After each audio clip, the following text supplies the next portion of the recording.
Welcome to parents ambition GS channel. Parents ambition GS channel में आपका स्वागत है।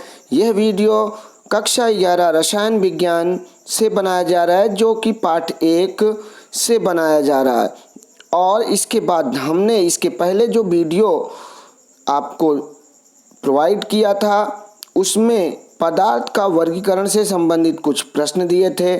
उन्हीं का एक आखिरी टाइप का प्रश्न हम आपको आज इस वीडियो में दिखा रहे हैं और आसानी से आप पूरे वीडियो को देखें और इससे काफ़ी कन्फ्यूजन जो आपको होते हैं तत्व यौगिक में या समांग और विषमांग में, वो सभी दूर हो जाएंगे।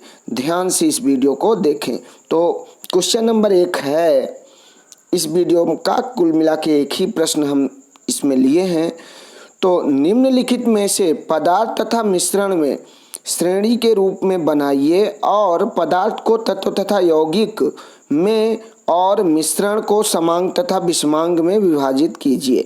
मेन आशय इस प्रश्न का ये है कि पदार्थ को तत्व और यौगिक में बांटिए।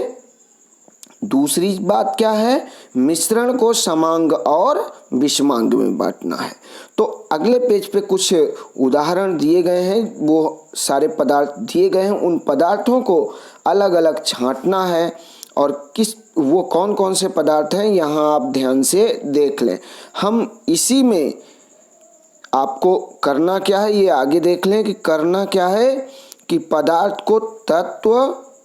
पदार्थ को सबसे पहले तत्व और यौगिक में बांटना है। फिर दूसरा काम क्या करना है, मिश्रण और को समांग और विषमांग में बांटना है। सिर्फ इतना ही काम करना है। तो इसी में हम अभी जो बताते जाएंगे आपको करना क्या है कि तत्व के नीचे जो हम जितने तत्व बताएंगे वहाँ उन तत्वों को लिख लोगे, यानी वो एलिमेंट हो गए। और जितने हम कंपाउंड बताएंगे यानी यौगिक बताएंगे, यौगिक के नीचे लिख लीजिए आप।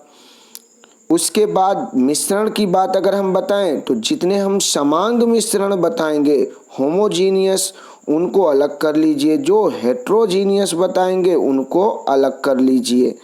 यही क्लासिफिकेशन करना है इस प्रश्न में, यही कहा जा रहा है। तो ध्यान से इसी श्रेणी को आप पूरा कर दीजिएगा। हम उसी प्रश्न में ही आपको बता देते हैं कि कौन सा एलिमेंट है, कौन सा कंपाउंड है, कौन सा होमोजीनियस मिक्सचर है और कौन हेट्रोजीनियस।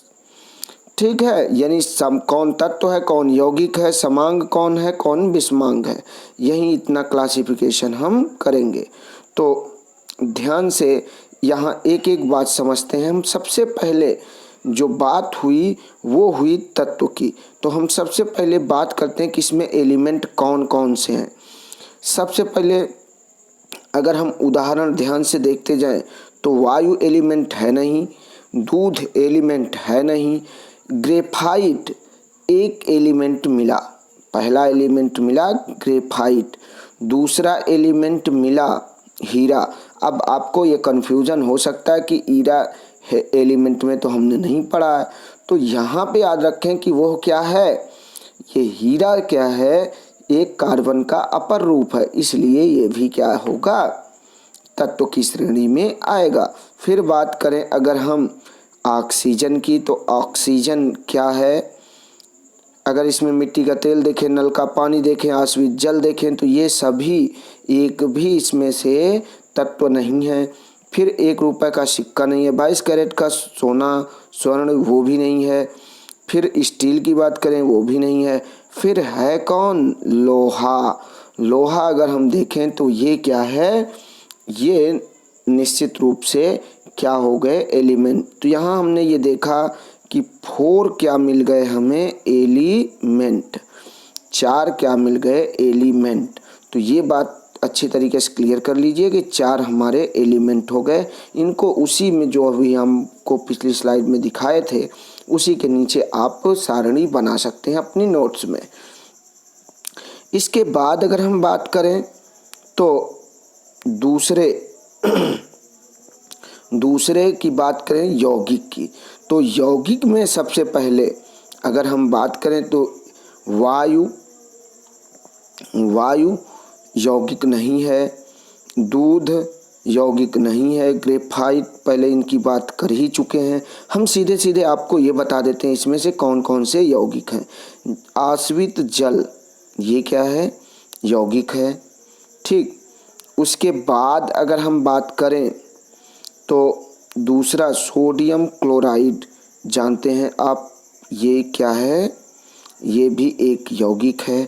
उसके बाद अगर हम बात करें लकड़ी, तो वो भी एक क्या है? यौगिक है। इतने आप अच्छी तरीके से याद रखें, ये क्या हो गए? यौगिक। इसके बाद अगर हम बात करें तो मिश्रण, और मिश्रण में भी समांग और विषमांग। तो समांग मिश्रण, अब यहाँ ध्यान समझे, वायु हमारा समांग मिश्रण, मिट्टी का तेल समांग मिश्रण, 1 रुपए का सिक्का समांग मिश्रण।